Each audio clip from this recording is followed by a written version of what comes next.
విరామం తీసుకుందాం.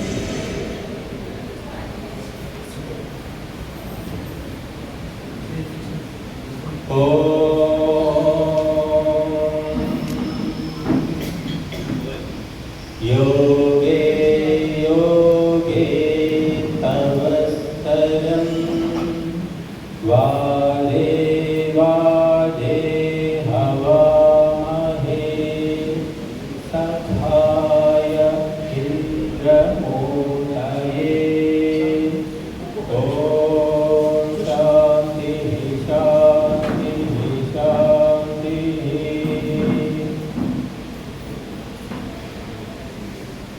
జై హనుమాన్. యోగా సాధకులు,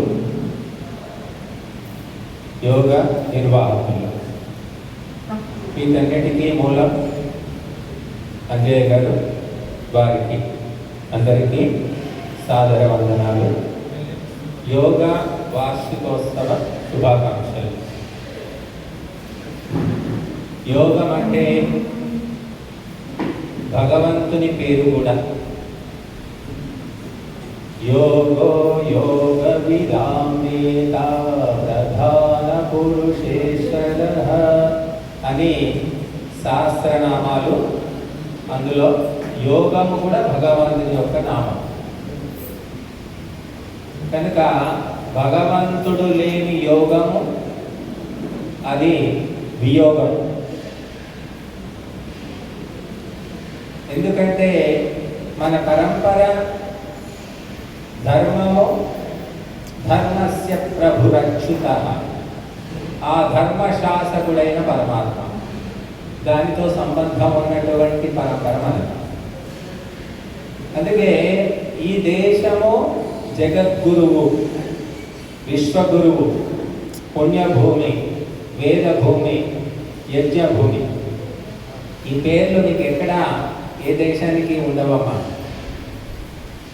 ఇటువంటి విశిష్టమైన దేశంలో మనం పుట్టాం. కాల వైపరీత్యం అంటారు.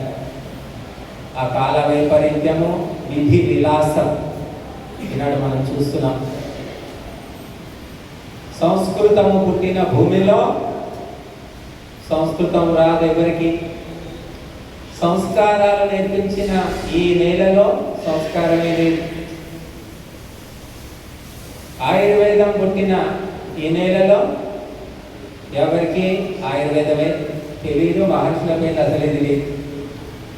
దేవతా వృక్షాలు ప్రపంచంలో ఎక్కడా లేవండి. దేవతా వృక్షాలు, విశేషమైన వనమూలికలు, ఔషధులు, వనస్పతులు, దివ్యమూలికలు మన దేశంలో ఉన్నాయి. వాటికి మొక్కుతాం, బొట్లు పెడతాం, కొబ్బరికాయలు కొడతాం, పూజలు చేస్తాం తప్ప వాటిని తెలుసుకోము, వాటిని వాడుకొని మన జీవితంలో మనం బాగుపడం. కనుక అంగట్లో అన్నీ ఉన్నాయి, అల్లుడు నోట్లో శని అన్నట్టుగా భారతీయుల పరిస్థితి. వీటన్నిటికీ మూలం ఏమిటంటే విద్యా వ్యవస్థ, ప్రభుత్వ వ్యవస్థ, వైద్య వ్యవస్థ, అన్ని అవస్థలు. అయినా ఇంకా కొంతమంది మన మూలం తెలుసుకొని దాన్ని రక్షించడానికి, తెలియజేయడానికి ప్రయత్నం చేస్తున్నారు చేతనైనంతగా. అందులో అంజయ్య గారు ముఖ్యంగా. ఒక దీపము 1000 దీపాలు వెలిగించగలుగుతుంది. దీపానికి వెలిగించడమే తెలుసు, వార్పు వేయడం దీపానికి తెలియదు. అది గాలికి తెలుసు, గాలి ఊదే నోటికి తెలుసు. కనుక నేను ఎప్పుడో అంజయ్య గారిని 20-25 ఏళ్ల క్రిందట మన ఆర్య సమాజంలో యోగా చెప్తూ ఉండేవారు. అప్పుడు చూశాను, మళ్ళీ అప్పుడప్పుడు చూశాను. కానీ చాలా ఏళ్ళ తర్వాత మళ్ళీ మనకు మొన్న కలిశారు గీతా భవన్లో. మళ్ళీ ఇక్కడికి నన్ను లాక్కొచ్చారు. యోగము అనేది చాలా సూక్ష్మమైన శబ్దం. 2 అక్షరాలు ఉన్నాయి అందులో, కానీ దాని వెనక ఎంతో గొప్ప శాస్త్రం అనేది ఉంది. ఇప్పుడు ఒక మంత్రం చెప్పాను నేను. యోగే యోగే తమస్తరం. మంత్రం ఏం చెప్తుంది? వేదమంత్రం. ప్రతి యోగములో, ప్రతి సంఘర్షణలో పరమాత్మను మేము రక్షణ కొరకు, సహాయము కొరకు ఆహ్వానిస్తున్నాము. భగవంతుడు రక్షణనిస్తాడు. సీసీ కెమెరాలు కాదు, ఈ తుపాకులు కాదు, రివాల్వర్లు కాదు. భగవంతుడు ఎలా ఇస్తాడంటే ధర్మాన్ని బట్టి ఇస్తాడు, ధర్మాచరణను బట్టి ఇస్తాడు. అందుకే జై శ్రీరామ్ జై శ్రీరామ్ అంటున్నారు ఇక్కడ చాలామంది వచ్చేసి. ఎందుకు అంటే సాక్షాత్ ధర్మ స్వరూపుడు రాముడు. రాముడికి ధర్మానికి తేడా ఏమీ లేదట. ధర్మానికి రూపము కల్పన చేస్తే రాముడే. కాబట్టి నీకు ధర్మం అంటే ఏమిటో తెలుసుకోవాలంటే శాస్త్రాలు చెబుతున్నాయి. అవి చదవడం నీకు తెలియకపోవచ్చు, చదవలేకపోవచ్చు. కానీ రాముని జీవితాన్ని తెలుసుకుంటే, నడవడికని తెలుసుకుంటే ధర్మం తెలుసుకున్నట్టే అని చెప్పారు. కాబట్టి ఏ ఒక్కటి తెలుసుకున్నా మనం బాగుపడతాం. అందరూ వేదాలు చదవలేరు, అందరికీ సంస్కృతము రాదు, అందరికీ సంగీతము రాదు, అందరూ యోగా చేయలేరు, కొందరికి యోగా ఇష్టం ఉండదు, లేదా తీరిక ఉండదు. ఏం చేయాలి? వాళ్ళ గతి ఏమిటి అంటే ప్రతి ఒక్కదానికి మనకు మరొక మార్గాన్ని చూపించారు మహర్షులు. ఇది తప్ప మీకు జీవితంలో మీరు బతకలేరని చెప్పలేదండి. యోగా కుదరదు, యజ్ఞం చేసుకో. అది కుదరదు, భజన చేసుకో. అది కుదరకపోతే ఆయుర్వేదం చెప్పిన ఆరోగ్య సూత్రాలు పాటించు. అది కుదరకపోతే గోమాతను సేవించు, గోమాత ఉత్పత్తులను సేవించు. గవ్యాలు, పంచగవ్యాలు అంటాం, వాటిని సేవించడం. సాత్విక పదార్థాలు, గాయత్రి జపం చేసుకోండి. ఏది కాదండి మాతో, ఏది కాదండి అంటే గాయత్రి జపం చేసుకోండి. అంత పెద్ద మంత్రం మేము చదవలేమండి, మాకు నోరు తిరగదండి చెప్పాలంటే ఎన్నో చెప్తారు. అలాంటి వాళ్ళ కోసం సూక్ష్మంగా ఓంకారం చెప్తున్నారు మహర్షి. ఓం అనుకోండి చాలు. ఇంకా ఇది కూడా మాకు చేత కాదంటే ఉరి పోసుకొని చచ్చింది పీడవచ్చు. యోగ దర్శనంలో భగవంతుని యొక్క ప్రధానమైన నామము ఏంటంటే ఓంకారం అని చెప్పారు. తస్య వాచకః ప్రణవః తజ్జపః తదర్థ భావన. ఆ భగవంతునికి స్పష్టమైనటువంటి ప్రధానమైన శాశ్వతమైన నామము ఓంకారము. అందులో జీవుడున్నాడు, దేవుడున్నాడు, ప్రకృతి ఉంది, మూడు ఉన్నాయి. ముగ్గురు కలిసి ఉన్నటువంటి ఏకైక ఏకాక్షరం. ఓంకారం బిందు సంయుక్తం నిత్యం ధ్యాయంతి యోగినః కామదం మోక్షదం చైవ ఓంకారాయ నమో నమః. ఓంకారం జపం చేస్తే ఏమొస్తుందండి? ఏమొస్తుంది? మా కడుపు నిండుతుందా, కాలు నిండుతుందా, డబ్బులు వస్తాయా? ఇలాగ అడుగుతారు చాలామంది. అడిగేది మొట్టమొదటి అదే. ఏది చెప్పినా సరే డబ్బులు వస్తాయండి, ఇది చేస్తే డబ్బులు వస్తాయంటారు.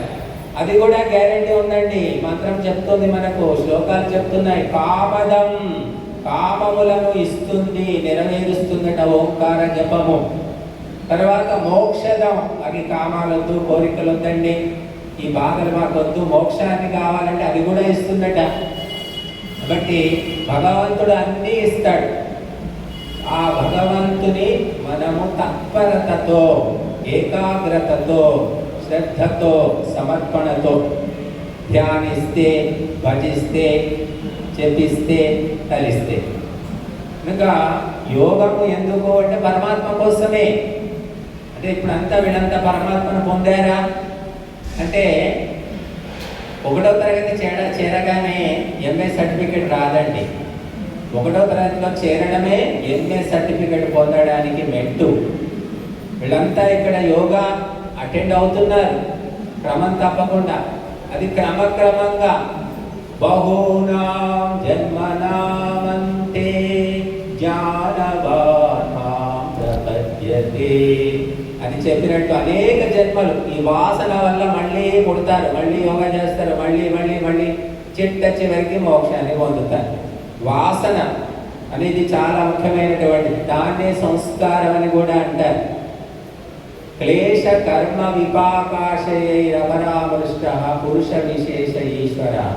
దేవుడు అంటే ఎవరు అంటే చాలా తేలికైపోయింది.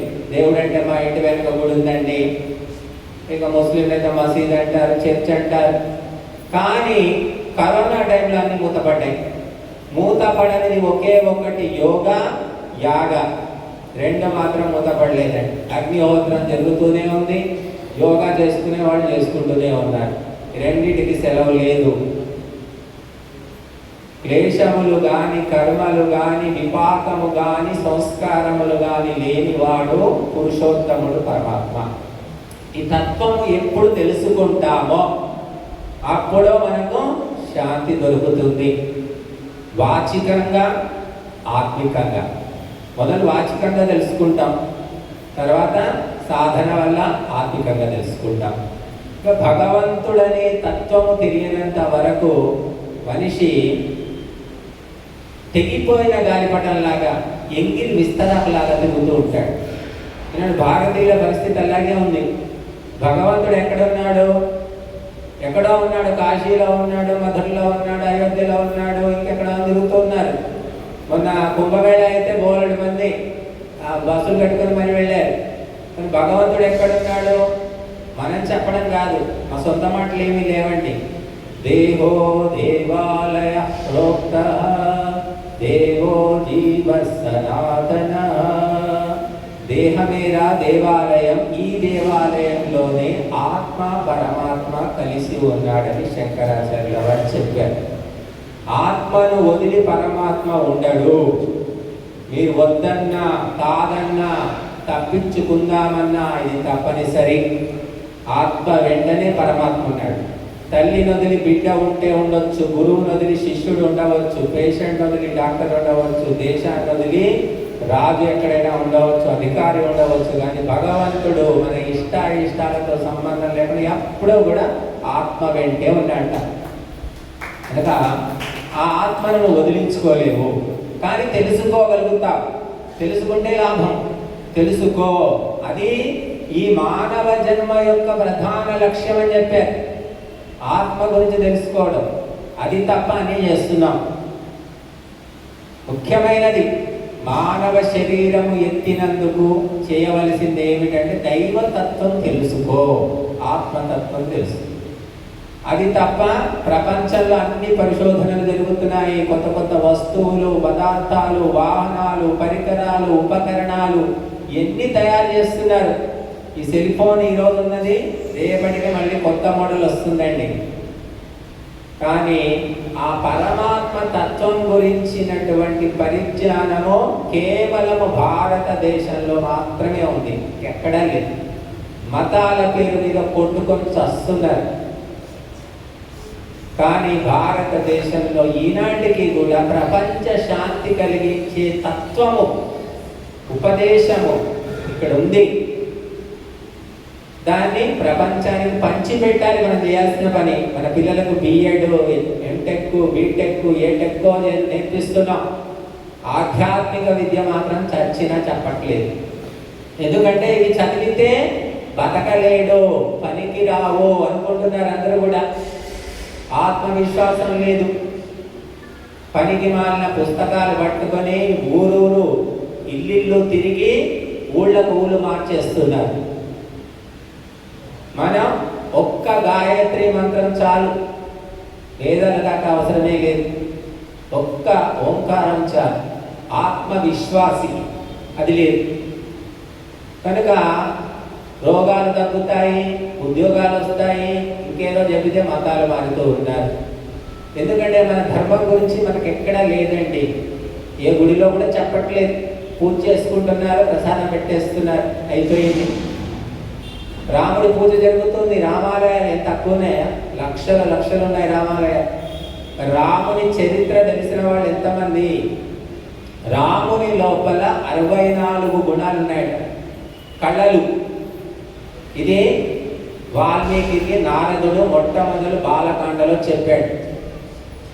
కోన్వస్మిన్ సాంప్రతంలోకే గుణవాన్ కష్ట వీర్యవాన్ ధర్మజ్ఞశ్చ కృతజ్ఞశ్చ సత్యవాక్యో దృఢవ్రత. ఈ లక్షణాలన్నీ చెప్తాడు. చెప్పి ఇటువంటి లక్షణాలున్న మనిషి ఉన్నాడా అంటే ఈ 64 కళలతో శోభిల్లేటటువంటి వ్యక్తి రాముడు అని చెప్తాడు. 64 కళలేమో కానీ ఒక్క కళ లేకుండా అయిపోయారు, కళావిహీనమైపోయారు. నువ్వు చచ్చిపోతావు అంటే చచ్చిపోతానేమో, నేను చచ్చిపోతానేమో అని ఒక మానసిక రోగులాగా మారిపోయారు హిందువులకే పట్టింది రోగం. కరోనా వచ్చింది, నాకు వచ్చిందేమో, నాకు వస్తుందేమో, నాలుగు సార్లు తగ్గితే తుమ్మితే కరోనా వచ్చిందేమో అని భయంతో చచ్చిన వాళ్ళు ఉన్నారు. కనుక ఇంత భయగ్రస్తులుగా మారిపోయారు, పిరికి వాళ్ళలాగా మారిపోయారు హిందువులు. చావు వచ్చినా సరే ఆ చావు అంతేదో తెలుస్తామని ముందుకెళ్ళారు మన వీరులు, మన తల్లిదండ్రులు, తాతలు. సావర్కర్ అండమాన్ కాలాపాని సజా, అక్కడికి పోయిన వాడు ఎవడు తిరిగి రాలేదు ఇంతవరకు. అటువంటి ఆ కాలాపాని శిక్షను తప్పించుకొని బతికి స్వాతంత్ర్యాన్ని చూశాడు ఆయన. అటువంటి సావర్కర్ మీద దుమ్ము జల్లుతున్నారు, తిడుతున్నారు, ఆయన దేశద్రోహి అంటున్నారు. ఈ రకంగా కుట్రలు కుతంత్రాలు ఎన్నో జరుగుతున్నాయి. సరే అవన్నీ పక్కన పెట్టండి, ఆరోగ్యం ప్రధానం. ఏ కుట్రలైనా ఎదుర్కోవచ్చు ఆరోగ్యంగా ఉంటే. కానీ తిరిగి వాళ్ళలాగా మారిపోయారు హిందువులు. కరోనా వస్తే ఎంతమంది భయపడి ఏది మిగవంటే అది మింగారు, ఎన్ని లక్షలు ఖర్చు పెట్టుకున్నారు.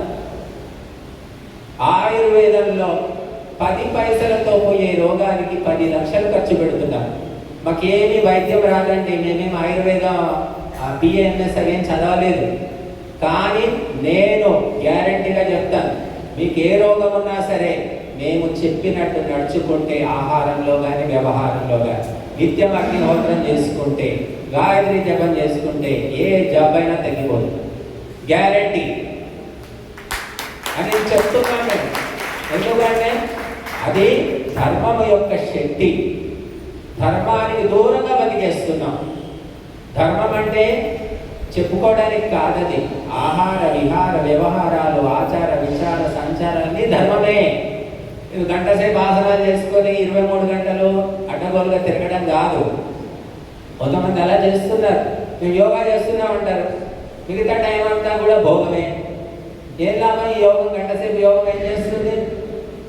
కాబట్టి యోగము గంట సేపు ఎందుకంటే ఈ గంట సేపు చేసినటువంటిది, ఆ గంట సేపు ఆలోచించినటువంటి విధానం లోపల 23 గంటలు నడవాలని అది చెప్పడం.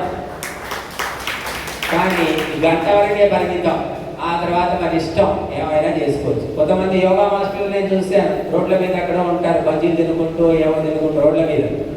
అరే మీరు యోగా మాస్టర్ కదండి, నేను అక్కడ చూశాను. అవునండి యోగా మాస్టర్లమే కదే. నాలుకను అదుపులో పెట్టుకోవాలి. 84 ఏళ్ళ 83 ఏళ్ళ అంజయ్య గారు మరి ఇంకా హాయిగా దసరా బుల్లోళ్ళగా ఉన్నారు. ఆయన ఎలా ఉన్నాడంటే ఒకటి నమ్ముకున్నాడు, యోగం నమ్ముకున్నాడు, దాన్ని అనుసరిస్తున్నాడు. మనస వాచ కర్మణ. ఏదో చెప్పడం ఒకటి చేయడం ఒకటి కాదు. ఎవరైనా సరే మీరు ఒకటి పట్టుకోండి, అది గాయత్ర, ఓంకారమా, యజ్ఞమా, యోగమా, ప్రాణాయామమా, ఆయుర్వేదమా, గోసేవన, దేశ సేవన, ఏదో ఒకటి పట్టుకోండి. మీకు ఏది వీలైతే దానికి పూర్తిగా అంకితమైపోండి. అప్పుడు శక్తి వస్తుంది, అప్పుడు మీకు క్రమశిక్షణ వస్తుంది, అప్పుడు వ్యక్తిత్వం వస్తుంది. ఏది లేదు, ఇదింత అదింత, ఇదింత అదింత, ఏది నిజమో ఏది అబద్ధమో భ్రమల్లో బతుకుతూ ఉన్నారు. కనుక ఈనాడు హిందువుల పరిస్థితి చాలా దిగజారిపోయింది. ఇంతకు ముందు 1000 ఏళ్ల బానిసత్వంలో కూడా ఇలా లేవండి. తెలంగాణలో రజాకారులు ప్రభుత్వ అండదండలతో దాడి చేసినప్పుడు కూడా మహిళలు, పురుషులు అందరూ కూడా ధైర్యంగా ఎదుర్కొన్నారు. కానీ ఈనాడు మన మీద మనమే దాడి చేసుకుంటున్నాం. అడ్డమైనవన్నీ తింటున్నాం, అడ్డమైనవన్నీ వింటున్నాం, పోకూడని చోటికి పోతున్నారు మహిళలంతా కూడా. ఎవరితో మాట్లాడకూడదో, ఎవరితో కలవకూడదో అటువంటి వ్యక్తులతో సంబంధాలు పెట్టుకుంటున్నారు. మహిళలు రకరకాల భయంకర పరిణామాలు ఎదురు చూస్తున్నాం మనం. కనుక ఒక స్త్రీకి అనేక నియమాలు చెప్పారు, పురుషులకు అన్ని చెప్పలేదండి. నియమాలన్నీ మాకెందుకు చెప్పారు, మా ఇష్టం, మేము తిరుగుతాం, మాకు స్వేచ్ఛ అవసరం లేదా అని మహిళలంతా కూడా అడ్డగోలుగా తిరిగితే వాళ్ళ గతి ఏంటో పేపర్ తిరిగేస్తే ఎన్ని రకాల స్కామ్, లైంగికమైన వేధింపులు అంతు లేదన్నమాట. ధర్మస్థల విననే విన్నాం. ఈ చంగూర్ బాబా వాడొకడు కొన్ని లక్షలు 500 కోట్లు వాడికి వచ్చి పడ్డాయి మహిళలను లవ్ జిహాద్ చేయడానికి విదేశాల నుంచి. విన్నారుగా అందరూ, యూపీ చెంగూర్ బాబా. ఇలాగా మహిళల పట్ల అనేక కుట్రలు చేస్తున్నారు. కానీ పాపం మన మహిళా మండలకు ఏమీ తెలియదు పాపం. ఏం జరుగుతుంది మన వెనకనేది ఒక సామాన్య హిందువుకేమీ తెలియదు. మహిళలకైతే పాపం ఆ సీరియల్ చూసుకోవడం, లేదా షాపింగ్ చేసుకోవడం, లేదంటే ఆ వరలక్ష్మి వ్రతం ఇంతవరకే తప్ప ఎన్ని కుట్రలు జరుగుతున్నాయి మన దేశాన్ని ముక్కలు చెక్కలు చేయడానికి, హిందువులను మత మార్పిడి చేయడానికి అనేది ఎవరికి తెలియదు. పుస్తకాలే రాసి పెట్టారండి. బ్రేకింగ్ ఇండియా అనే పుస్తకం ఉందండి, ఆన్లైన్లో దొరుకుతుంది, అమెజాన్లో తీసుకోండి, చదవండి. భారతదేశాన్ని ముక్కలు చెక్కలు చేయడానికి ఎన్ని ప్లాన్లు అమలు చేస్తున్నారో సాక్ష్యాలతో సహా ఉంది. తెలుగులో కూడా అనువాదమైంది. విభజన భారతమా, విచ్ఛిన్న భారతం, అది కూడా అమెజాన్లో ఉంది. విచ్ఛిన్న భారతం గాలి మాటలు కాదు, సాక్ష్యాలతో ప్రూఫ్తో ఉంది అన్నమాట. మన వెనుక ఎన్ని కుట్రలు జరుగుతున్నాయి, మనమేం చేస్తున్నాం నేను తెలియదు. మృగమేన సజ్జనానాం తృణజలస్ విహిత వృత్తీనాం లుబ్ధకధీవర పిశునాః నిష్కారణమేవ వైరిణో జగతి. జింక పిల్ల, చేప పిల్ల, ఒక సజ్జనుడు. సజ్జనుడు అంటే హిందూ అనుకోండి. ఇంకా హిందూ అంత మూర్ఖుడు, హిందూ అంత మంచివాడు ప్రపంచంలోనే లేడు. ఈ ముగ్గురికి కూడా పుట్టుకతోటే శత్రువులు తయారై ఉంటారట. ప్రత్యేకంగా శత్రుత్వము పెంచుకోవాల్సిన అవసరం ఏం లేదు, పుట్టే ఉంటారు శత్రువులు. జింక పిల్ల ఎవరికి హాని చేయదు, దానికి శత్రువులు ఎంతమందో మీ అందరికీ తెలిసిందే. చేప పిల్ల పాపం నీళ్లలో పుడుతుంది, చెంగున గంతులు వేస్తూ ఉంటుంది. దానికి పట్టుకోవడానికి ఎంతో మంది వలలు పట్టుకొని గాలాలు పట్టుకొని సిద్ధంగా ఉంటారు. అలాగా సజ్జనుడు ఎవరికి ఏ పాపము చేయడు, ఏ ద్రోహము చేయడు, తన పని ఏదో చేసుకుంటూ ఉంటాడు. కానీ ఎప్పుడు శత్రువులు ఉంటారని, ఇది సహజ సిద్ధంగా ఉంటారని చెప్పారు. నువ్వు మంచివాడి అవుతున్నావు, మంచిగా నడుచుకుంటున్నావు అంటేనే ఓర్వలేని వాళ్ళు నీ చుట్టూ జమైపోతారు. ఇక్కడ చాలా మందికి అనుభవమే అనుకుంటా యోగా వాళ్ళ. ఏం యోగానయ్యా, పొద్దున్న లేవగానే యోగా అంటావు, ఎన్నేళ్ళు అయింది యోగా, ఎంతసేపు చేస్తావయ్యా, చేసి ఏం సాధించినావు, ఇల్లు లేదు వాకిల్ లేదు, గంట సేపు పోకుంటే ఏమవుతుంది అని ఇంట్లోనే గోల చేస్తూ ఉంటారు. యోగా చేసే వాళ్ళకి అదే బాధ, అగ్నిహోత్రం చేసే వాళ్ళకి అదే బాధ. గుడికి పోయి భజన చేసుకున్నామంటే వాళ్ళు ఏం భజన అయ్యా, ఊరికే గుడికి ఏమవుతావు, శనివారం పోవాల్సిందేనా, ఏమవుతుంది పోకుంటే అని అంటుంటారు. అలాగా ఎవరైతే సన్మార్గంలోకి వస్తారో వాళ్ళకందరికీ కూడా శత్రువులు సహజంగానే ఏర్పడతారట. వీరందరినీ ఎదుర్కోవాలంటే మనము ఆ ధర్మాన్ని ఖచ్చితంగా అనుసరించడం తప్ప మరొక మార్గం లేదు. ఇంకా మనము యోగము అనేది చాలా మహర్షి పతంజలి మనస్సు, యోగం అంటే మనస్సు గురించి తెలుసుకోవడమే. మన మనస్సు గురించి ఎన్ని పాటలు ఉన్నాయో తెలుగులో, సినిమా పాటలు అయితే లెక్కలేదు. మనోమూలం జగత్ సర్వం, ఆ మనస్సులోనే అన్నీ ఉన్నాయి. యత్ బ్రహ్మాండే తత్పిండే, బ్రహ్మాండంలో ఉన్న దేవతలంతా కూడా సూక్ష్మ రూపంలో ఈ మానవ శరీరంలో ఉన్నారు. అదే దేవతలు ఇంకా సూక్ష్మ రూపంలో మనస్సులో ఉన్నారని చెప్పారు. అందుకే మనోవై దేవవాహనం, ఈ మనస్సు దేవతలందరికీ వాహనమట. మనకు తెలుసు దుర్గమ్మకు సింహం వాహనము, శివుడికేమో నంది వాహనము, హనుమంతుడికేమో ఒంటె వాహనం అని పెట్టారు, విష్ణుమూర్తికి గరుత్మంతుడి వాహనం, బ్రహ్మకేమో కమలం హంస వాహనం. ఇలా దేవతలందరికీ వాహనాలు ఉన్నాయి. కానీ అందరి దేవతలకు ఉమ్మడి వాహనము ఏమిటి అంటే మనస్సు అని చెప్పారు. అంటే నీ మనస్సులోనే దేవతలంతా ఉన్నారు. ఆ మనస్సును నిలపలేక, ఆ మనస్సును తెలుసుకోక, ఆ మనస్సును శుద్ధి చేసుకోలేక తిరుగుతూ ఉన్నారు బొంగరల్లాగా. ఎక్కడ తిరిగినా కూడా మళ్ళీ రావాల్సింది. పక్షి ఎక్కడెక్కడో ఎగురుతుంది, ఎగిరి ఎగిరి ఎగిరి ఎగిరి ఎక్కడికి పోతుంది అంటే చిన్న గూటిలోకి వెళుతుంది. మళ్ళీ ఆ గూడులోనే దానికి విశ్రాంతి. కనుక మన మనస్సుకు విశ్రాంతి ఎక్కడ, మనస్సు అనే పక్షికి విశ్రాంతి ఎక్కడ అంటే గాయత్రి మంత్రము అని చెప్పారు. ఎందుకు అంటే గాయత్రి యొక్క దేవత ఎవరు? సవిత. అందుకే సావిత్రి మంత్రం అని కూడా అంటారు. ఆ సావిత్రి, ఆ సవిత ఎవరు అంటే మనోవై సవిత, మనస్సుకే సవిత అని పేరు. కాబట్టి గాయత్రి వేరు, మనస్సు వేరు కాదు. కనుక ఎవరైతే గాయత్రిని జపిస్తారో వారికి మనశ్శుద్ధి జరుగుతుంది, ఏకాగ్రత కలుగుతుంది. ఒకప్పుడు భారతదేశంలో వేల సార్లు జపించేవాడు. అప్పుడు ఎలా ఉండేది పరిస్థితి? అష్టావధానాలు, శతావధానాలు, సహస్రావధానాలు చేశారు. పుస్తకాలు లేవు, అవసరం లేదు. ఈనాడు పుస్తకాలున్నా చూసి చదవడానికి కూడా చేత కావట్లేదు, అంత బుద్ధి నష్టమైపోయింది. బుద్ధినాశాత్ ప్రణశ్యతి గీతలో చెప్పారు, బుద్ధినాశనముతో సర్వనాశనము తప్పదు. ఇక భారతీయులు ప్రపంచాన్ని ఏలారు, శాసించారు. ఎక్కడ? ఇరాన్, ఇరాక్, ఎక్కడికైనా పోండి ప్రపంచంలో, కాంబోడియా, థాయిలాండ్, ఎక్కడికి పోయినా భారతీయ సంస్కృతి అవశేషాలు లభిస్తాయి. సుమేరియా నాగరికత, అందులో కూడా మన ఇంద్రుడు, వర్ణుడు, మిత్రుడు ఈ పేర్లు కనబడ్డాయి శాసనాల లోపల. ఇప్పటికీ కూడా రష్యాలో అజర్బైజాన్లో అగ్ని దేవాలయం ఉంది. దాని పైన సంస్కృతంలో శాసనాలు ఉన్నాయండి. ఇప్పటికీ అగ్ని మండుతూనే ఉంది. మనకి ఏమీ తెలియదు. ఎక్కడ షాపింగ్ చేద్దాము, ఎక్కడ చౌక లోపల బట్టలు దొరుకుతాయి, ఎక్కడ డిస్కౌంట్ ఇస్తారు, లేకపోతే ఎక్కడ రియల్ ఎస్టేట్ దొరుకుతుంది తక్కువలో, ఇవే ఆలోచనలు తప్ప నా దేశం ఏమిటి, ధర్మం ఏమిటి, నా పరంపర ఏమిటి ఎవరికేం లేదు.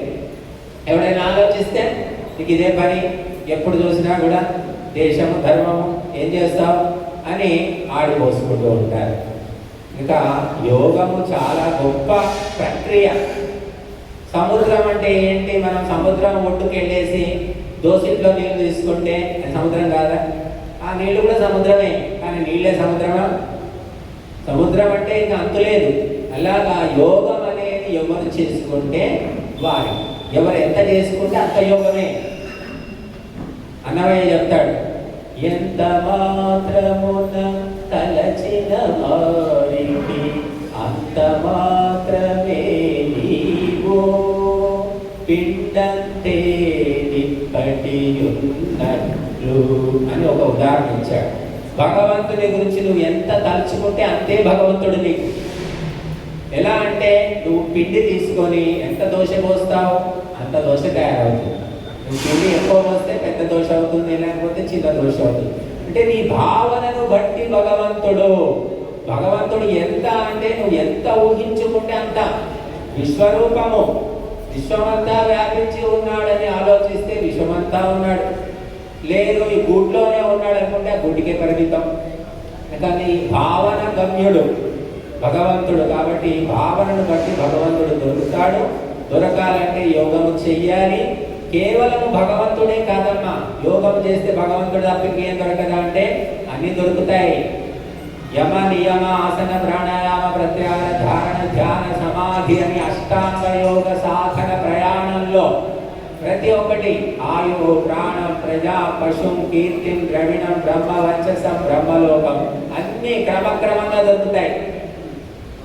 ఆరోగ్యం సిద్ధిస్తుంది, ఆయుష్ పెరుగుతుంది, వివేకము కలుగుతుంది, ఏకాగ్రత కలుగుతుంది, భక్తి కలుగుతుంది, శ్రద్ధ కలుగుతుంది, పరమాత్మ యొక్క ఆనంద బిందువులు కూడా దొరుకుతాయి.